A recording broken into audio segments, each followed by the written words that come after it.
yo tengo una propuesta. No sé si todos los que estamos aquí habéis ido a la charla de Manu y de Fer. Pues nada, no sé, podríamos hablar de esa charla, de lo que hemos aprendido, de lo que nos llevamos. Yo, de hecho, voy a aprovechar porque tenía una duda, una pregunta pendiente que haceros, la hago en directo, que era, había hablado de feedback y de las características que definen un feedback, que da para otra charla, pero tenía curiosidad sobre cuál es la diferencia entre opinión y feedback a la hora de darlo, cuál sería la más significativa. A ver, para mí el feedback siempre tiene un puntito de opinión, pero tienes que intentar que sea lo mínimo posible. Principalmente para eso lo apoyas con hechos objetivos, lo que intentas. Hay una de las técnicas lo que te dice es que intentes, igual que hablas de, bueno, lo primero, cuando le dices a alguien, oye, esto no funcionó muy bien, hablábamos de específico, que digas, no funcionó muy bien y lo has hecho en este momento y en este otro. Y luego el tema de datos, cuando, yo qué sé, estas tres variables no pensamos en que el nombre era bueno o malo, o estuviste sin decir que querías cambiar los roles, estás haciendo pairing, por ejemplo, no me lo has dicho en una hora y pico, intentar objetivizarlo. Y quizás si el problema puede ser que sea opinión y no feedback, para no sesgarte a hacer pair de esa, un pair para validar que esa opinión o ese feedback es feedback de verdad. Si, por ejemplo, yo quiero dar feedback a Ricardo y no sé si estoy siendo objetivo o es subjetivo, hacer pair de este feedback con otra persona, validar que es feedback de verdad. Lo que tú comentas, nosotros lo llamamos triangulación. Lo que haces normalmente es, como en TDD, al final lo que haces es buscas otra persona que pueda haber tenido una situación similar, contrastas tu percepción y es percepción. Yo percibo esto, ¿cómo lo percibes tú? Tienes esta misma opinión, intentando todo, sobre todo que no te sesgues. Es decir, no cojas mi opinión como tu opinión, que opinas tú. Y otra de las cosas que también diría, que estabais comentando antes, es intentar, cuando des el feedback, que no sea personal, es decir, que sea sobre los hechos. No, eso quita mucho de eso que estás diciendo de opinión, en realidad. Porque si yo estoy hablando de hechos concretos y solo me centro en los hechos, no importa tanto si lo has hecho tú, como si lo he hecho yo, como si lo ha hecho cualquier otra persona. Y de hecho, cuando solemos dar feedback, si lo hemos hecho nosotros en otro contexto, intentamos ponernos a nosotros como el objeto del feedback. Me parece muy interesante eso que dices, Manu, porque la percepción al final es clave. Esto es una cosa que hemos mencionado en otros podcasts, pero cuando una persona percibe un problema, hay un problema, aunque sea un problema de percepción. Y lo mismo, al dar feedback, se pueden aclarar esos tipos de problemas que a lo mejor se están percibiendo, pero que en realidad no son así. A mí alguna vez lo que me ha pasado es que he tenido compañeros que me han dicho que porque el equipo haya dado cierto feedback, esa persona no se siente que pueda ser ella misma. Entonces, jo, es súper difícil controlar esto porque a mí puede ser que algo que tú digas a mí me moleste y me tengo que mirar yo cómo gestionar esto. Y, y yo a veces trato de revisar si es algo que tengo que cuidarme yo o que tengo que mirar yo que este feedback, si me lo tengo que callar o no, básicamente, por ejemplo. No sé si es un sesgo, pero si una persona dice esto me parece un coñazo, no sé si lo diréis vosotros, pero a mí me sienta fatal, porque no me gusta esa palabra, o sea, siento que como que la parte femenina se está negativizando, ¿no? Entonces, tampoco puedo ir a todas las personas a decirle, oye, es que esta palabra no me gusta. Yo acepto que otras personas lo utilicen, pero bueno, si tú eres una de ellas, por fin, te agradecería que no la utilizases y hay un montón de sinónimos para ello. Entonces, quizá es algo que ha salido en otros programas también. Para que pueda haber un feedback sano, tiene que haber el espacio seguro para que lo haya. Y donde no lo hay, a lo mejor hay que cuidarse un poco más en el feedback que puedes dar, ¿no? Es un poco lo que, por donde ibas tú. Si hay menos espacio seguro, a lo mejor acabas tú callándote feedback que podrías haber dado por el hecho de que el espacio no es seguro, no porque el feedback no sea valioso. A colación de todos estos comentarios que estamos haciendo, varios puntos a tener en cuenta. El feedback no es algo obligatorio. Normalmente tú tienes que preguntar, oye, tengo feedback para ti, ¿te interesa o no? Eso es lo primero. Lo segundo, el feedback es un regalo y como cualquier regalo se puede rechazar. Tú puedes recibirlo. Una de las reglas del feedback es que no te defiendas. Yo te doy un feedback a ti y si a mí no me interesa o creo que en ese momento tiene una mala lectura, pues lo puedo ignorar tranquilamente. Y luego, a colación de lo que decía Juan, el tema de validar el feedback, hay otra modalidad de feedback que se llama feedback, bueno, no sé cómo se llama, es grupal. El problema que tiene o el riesgo que tiene para mí es que cuando tú recibes feedback te pones en una posición muy vulnerable. Igual que hablamos en la charla de la Skill Matrix, en la modalidad que comentaba Manu, en la que no te evalúas tú, sino dejas que te evalúen, son necesitas que sea un equipo muy gelificado, porque te ponen en una posición muy vulnerable. Yo lo he tenido, de hecho, de mis primeras sesiones de feedback fue en un equipo que ya existía, donde yo me incorporaba, ellos ya tenían una dinámica muy interiorizada, muy pulido, poco feedback constructivo, mucho positivo. En mi caso era al contrario, fue una experiencia bastante traumática. Entonces, bueno, yo no soy muy partidario, salvo que sea un equipo muy maduro y muy engrasado. Para mí que me pregunten, o sea, estoy de acuerdo contigo de que me pregunten, ¿quieres feedback? Y normalmente yo sí quiero, pero ya le estás dejando en un apuro a una persona. Entonces, es un poco, en plan, una persona te va a decir, no, no quiero feedback. O sea, me parece bien, pero creo que tiene que haber otra manera, no sé cuál, todavía no sé la respuesta, pero le estás ya dejando un poco contra la espada de la pared, sí, sí. A lo mejor sale de aquí un episodio de feedback, ¿no? Que parece que tenemos muchas cosas que decir al respecto. ¡Buf! Las caras de la gente, ¿eh? Las caras Juan. Esto en contexto, por cierto, de que ahora mismo este episodio se está grabando en la Software Crafter Barcelona y de la charla que estamos hablando no hemos introducido ni de qué iba. Es una charla que han dado Manu y Fer sobre Corp Smells. En esta charla, Manu y Fer hacen un paralelismo muy interesante entre los code smells del software con los smells organizacionales o corp smells que ellos llaman, que son los problemas organizacionales que ven y sus posibles refactors o arreglos. Y pues tratan temas muy interesantes como las skill matrix, los test de personalidad, y son cosas muy interesantes que nos pueden ayudar en nuestro equipo.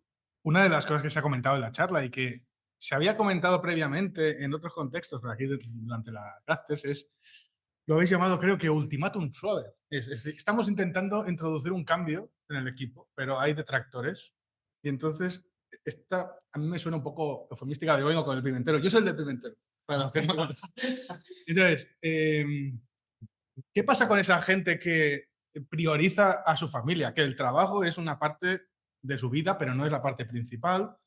No tiene ganas de venirse un fin de semana a una conferencia de software, pero está trabajando competentemente, no es una persona. Entonces, estamos a esta persona, como nosotros somos la élite, porque somos crafters, estamos acompañando a este ultimátum suave.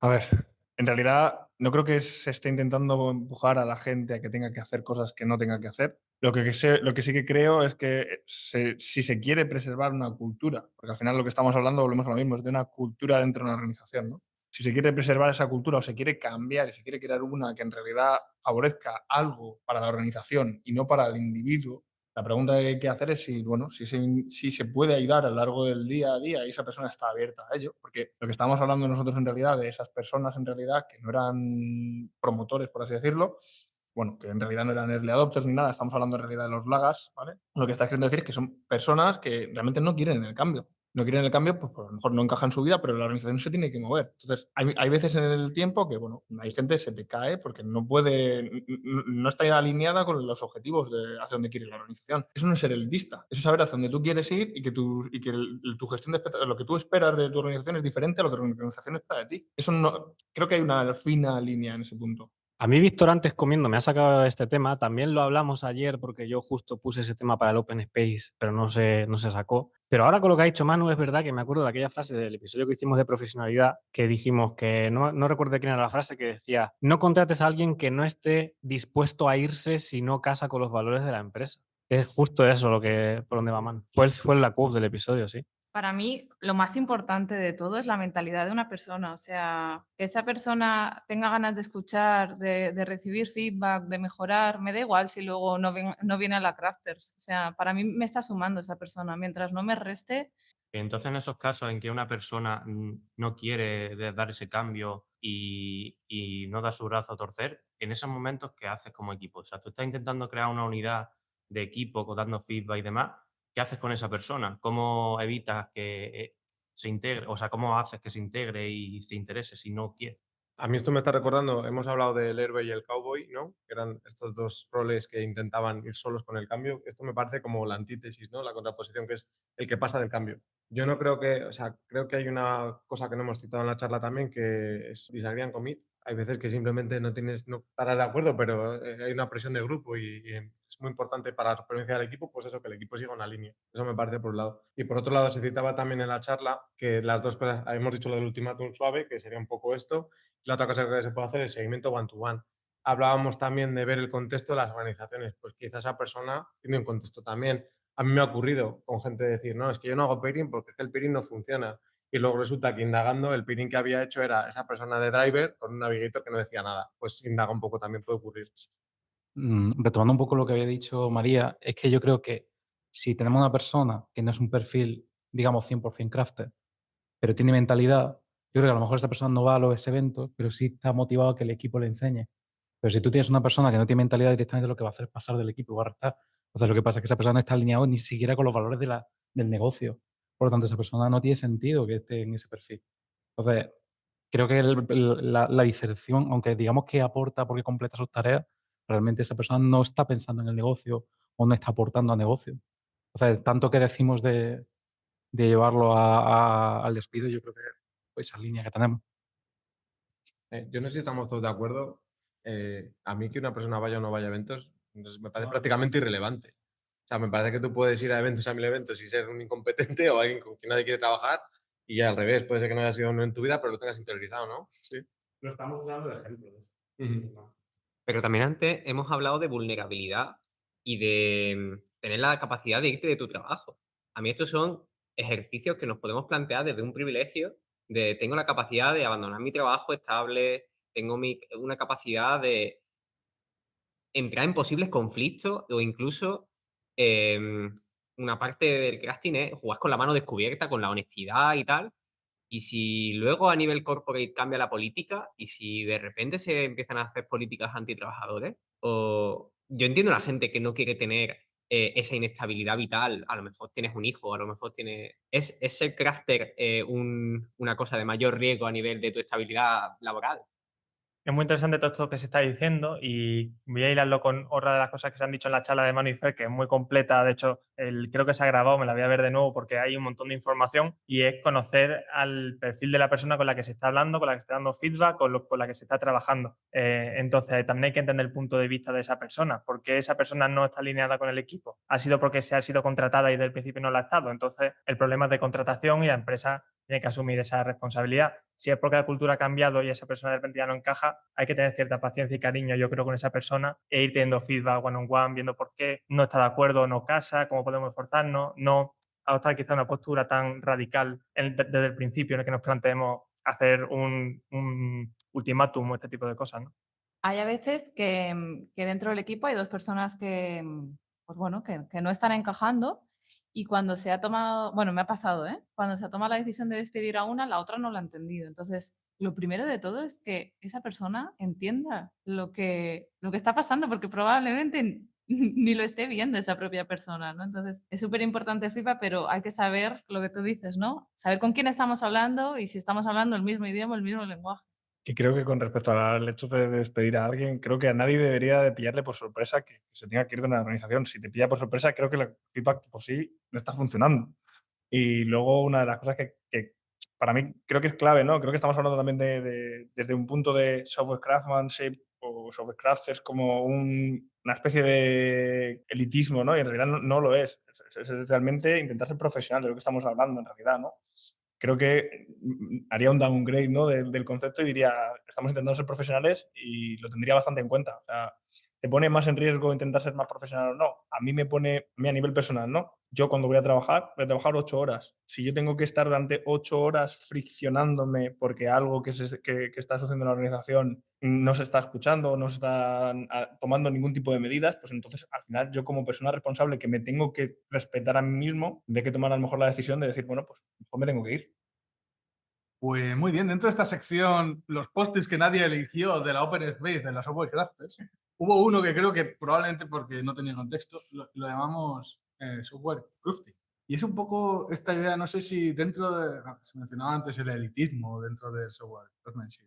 ¿Qué pasa cuando dentro de una campana, de un disfraz de software craftsman, eso en realidad es una estrategia de PR para atraer talento? Pero luego, una vez entrando, lo que nos encontramos es software craftsmanship. Como contexto, creo que este concepto no existe fuera y surgió de broma en este podcast. Y viene mucho en relación con el cruft del software, que es como esa capa de mugre, ¿no?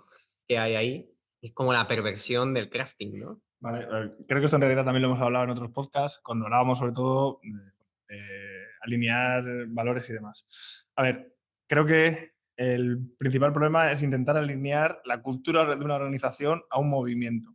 No es lo mismo un movimiento, en el momento que se crea un movimiento, el movimiento deja de pertenecerte.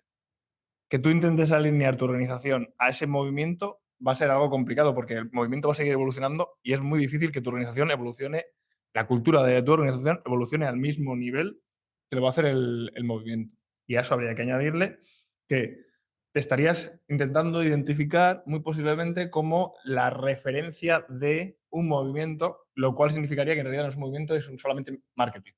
Puede ser que estas empresas lo que estén intentando es favorecer un cambio dentro de esa empresa y entonces pues quieran fomentarlo y su única manera es tratando el tema de crafter, pero bueno, el cambio también tiene que venir desde dentro, ¿no? Entonces pues puede que su intención es que a futuro sea así, pero a día de hoy no lo es. O sea, estamos hablando de empresas que priman o ponen en relieve sus valores para fichar a gente que esté alineada con ellos, ¿no? ¿Qué opináis de que las entrevistas de Cultural Check terminen siendo 3 preguntas y que además ya te han pasado antes un enlace donde pone nuestra cultura? Y te pone claramente en base a qué tienes que responder en esa fase. A mí, además, lo que me ocurre es que muchas veces nuestra cultura no es la cultura que hay. A mí me pasa mucho en entrevistas de Cultural Check de que te pasan un link y te lo lees, preguntas y te dicen, ah, no, bueno, esto ya no lo hacemos mucho, depende del equipo. Esto, de hecho, fue la frase del primer podcast con la que cerramos. La frase esta de Javier López en Menciona, la frase era como una contestación a otra frase de la cultura más de lo que se habla es lo que no se habla y más de lo que no se habla es de lo que no se puede hablar. Y me da la sensación de que muchas veces se anuncia la cultura a bombo y platillo, pero luego está la realidad en el interior y da mucha pena.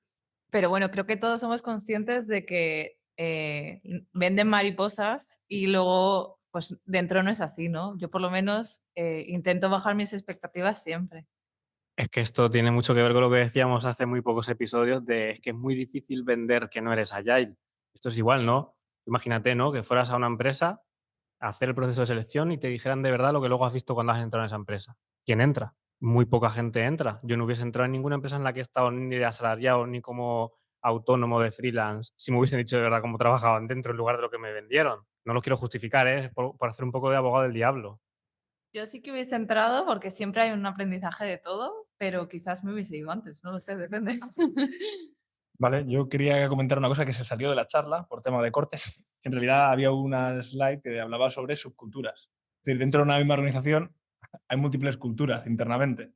Por ejemplo, hay empresas que se jactan de internamente tener transparencia. Oye, tenemos mucha transparencia y luego lo que sucede es que hay un mal momento, hay que despedir a gente y cuando hay que despedir a gente, esa transparencia desaparece porque lo que estás intentando hacer es preservar que la gente no huya. Pero entonces, ¿dónde están tus valores? Yo quiero aprovechar para hacer un llamamiento en contra de los emails de tipo fulanito o fulanita se va de la empresa porque ha bajado el rendimiento. Hemos hablado con esta persona, hemos intentado reconducirlo, pero no hemos tenido éxito y por eso no podemos continuar. O sea, basta ya de esto, no hablan de transparencia. ¿Y qué propones? ¿Cómo lo mejorarías?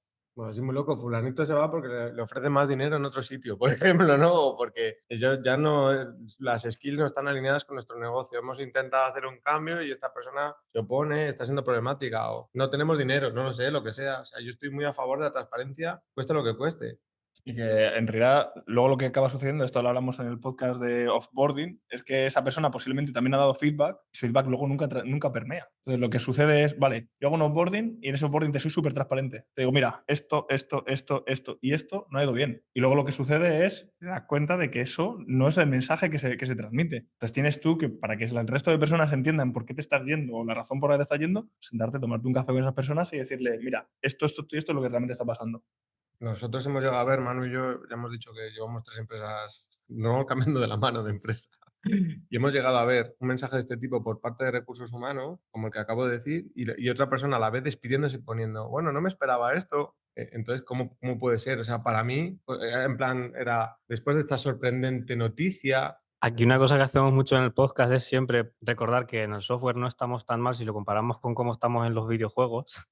Y en los videojuegos yo quiero recordar que cuando Activision fue comprada por Microsoft y echaron a 1.500 personas, el email que mandó Phil Spencer es, bueno, no habléis a lo ligero de estos despidos porque podría ser vuestro compañero que está al lado pero todavía no lo sabe.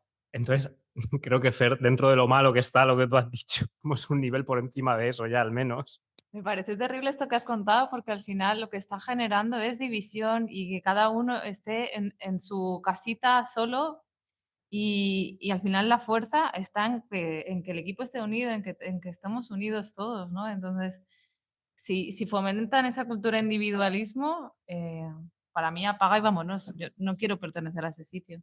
Efectivamente, yo opino igual. Es como, yo creo que lo que intentan con eso es retener a la gente. Retener a la gente con el miedo y con la sensación de que el próximo podría ser tú, que tienes que trabajar más, que tienes que hacerlo mejor porque nunca sabes cuándo te van a echar. Entonces, si evitan la piña, evitan que todo el mundo se junte, al final lo que están haciendo es una técnica de retenerte ahí. Justamente esto que estabais diciendo en realidad va muy en la línea de lo que decía de las subculturas en realidad, porque lo que estáis comentando es el equipo de liderazgo tiene una cultura que es completamente diferente a la del resto del equipo. María estaba comentando que hay que mantener una piña, pero es que a lo mejor el equipo mantiene la piña. El problema no es que el equipo la mantenga, el problema es que desde arriba no se respetan los mismos valores que se respetan en el equipo. Yo creo que va más de la línea de lo que comentaba María antes, de te voy a vender lo que me gustaría ser para atraer gente como me gustaría tener, pero en realidad no es así. Pero hay ocasiones que yo creo que incluso es que la propia empresa no sabe lo que está buscando. O sea, es como, sí, queremos gente Craftman, pero no saben ni siquiera lo que significa eso. Yo creo que van buscando a algo que les ayude a cambiar, pero no saben ni ellos mismos el cambio que quieren. Pero desde luego quieren que lo hagan como ellos quieren. A ver, eso, para mí el resumen o el ejemplo de eso sería cuando de ti te llama una persona de recursos humanos y te dice, bueno, nosotros trabajamos con Agile. A lo cual mi siguiente respuesta es, vale, por favor, defíneme qué es Agile. ¿Qué es trabajar como Agile? Porque a lo mejor lo que tú consideras Agile ni siquiera es lo mismo que considero yo. Es como cuando vamos a contratar un DevOps, ¿no?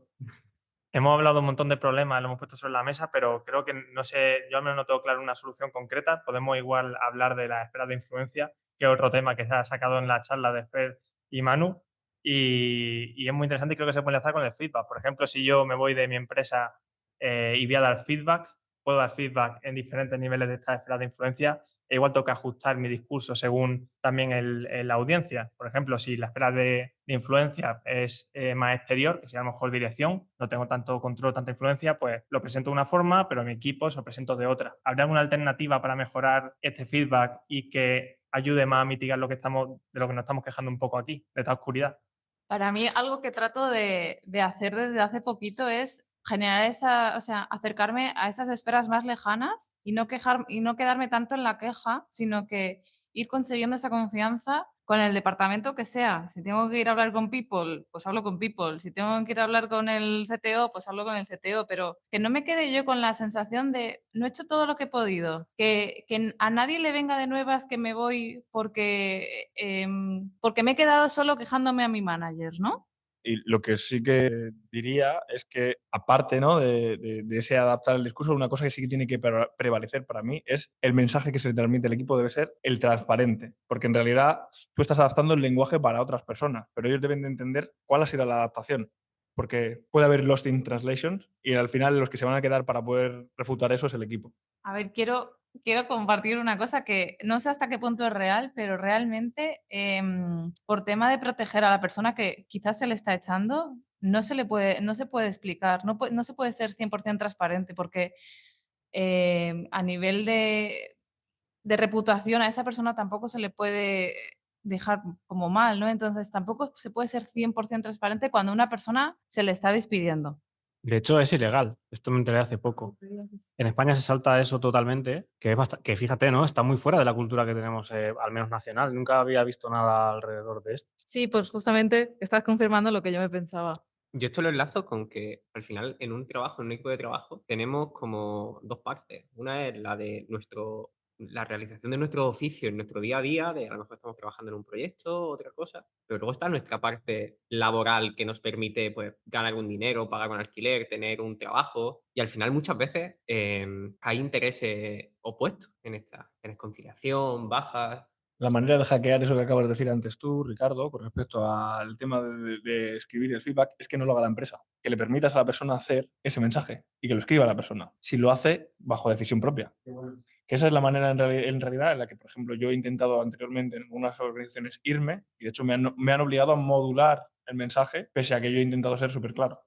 Y en caso de que sea un despido, En caso de que sea un despido, volvemos a lo mismo. La decisión es tuya. O sea, como organización tú no estás haciendo nada que no sea legal. Al final te estoy dejando la decisión de, oye, mira, tú puedes decirle al resto del equipo como la manera en la que tú te quieres despedir, ¿vale? Y es ahí donde tú decides qué quieres contar y qué no. Nosotros lo que no vamos a hacer es tergiversar, ni vamos a parar, ni vamos a nada. Puede ser que luego eso se diga de una forma que sea a lo mejor no la adecuada y tengas luego que decir, justificar, oye, para que no genere estos rumores, vamos a clarificar esto a posteriori cuando la persona ya se haya ido. perdón por la pregunta, pero ¿y si no entiende el motivo del despido? No, si no entiende el motivo del despido, entiendo que tampoco será capaz de formular un mensaje que lo diga. Dirá, no entiendo la razón por la que se me está despidiendo, entiendo que eso es lo que llegaría a decir esa persona o lo máximo que podría llegar a decir. Ahora, entiendo que si luego se piden explicaciones, si alguien en una llamada y no en un mensaje escrito lo quisiera decir, se podría hacer.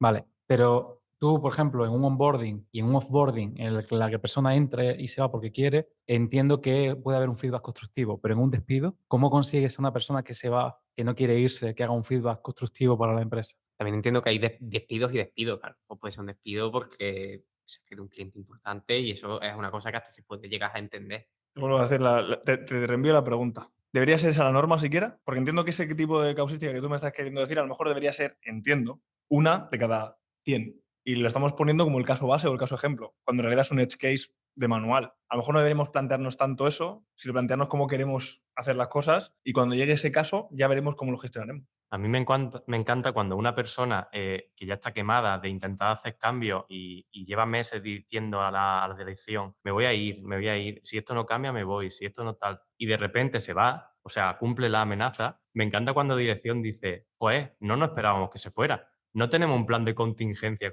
para esto. ¿No es acaso a lo mejor que este tipo de organizaciones que tienen tantos comportamientos tóxicos, que acaban siendo tóxicas, pierdan a la gente que las mantiene y acaban desapareciendo si es lo que merecen? Totalmente. Además, cuando pasa esas situaciones siempre los pintan de malos. De, joder, en el momento que peor estamos, ahora me dejáis tirado. No sé, me hace especial gracia. A ver, creo que lo interesante, lo gracioso de lo que estáis queriendo decir en realidad es que nosotros pensemos que esas organizaciones se van a ir a tomar vientos. Hay muchas de ellas que todavía siguen existiendo. Quiero decir, muchas de ellas siguen persistiendo y manteniéndose porque en realidad siguen encontrando gente que sigue entrando en el ciclo y creo que lo preocupante en realidad es que sigamos teniendo esas organizaciones que mantienen ese círculo, vamos a decir, deleznable, por llamarlo de alguna manera. Nueva sección del podcast, ¿qué organizaciones queremos que mueran, no? Como cada persona dice una. Es broma, es broma. No, que no Pero crees, si que no quieres- crees el club del no lo veis. Si quieres, no es broma, está bien para saber a dónde no ir. El servicio público. Necroporra de... Bueno, hablando de despidos, ha llegado el momento de que nos despidamos. Y yo quiero dar gracias a todos los invitados que hemos tenido hoy y creo que María tiene una frase para cerrar. Sí, pues nada, me gustaría quedarme con la reflexión de que una empresa es tan buena como la gente que contrata y tan fuerte como la gente que retiene. Pero estaría bien que cada persona invitada diga una frase, ¿no? Que es la primera vez que tenemos gente invitada. Y para darte el paso, hablando de la necroporra que hemos dicho antes, para cerrar, cerramos por... Pues yo me gustaría hacer una reflexión sobre los despidos. ¿Y no os parece que los despidos son como quemar tu casa para calentar la cena?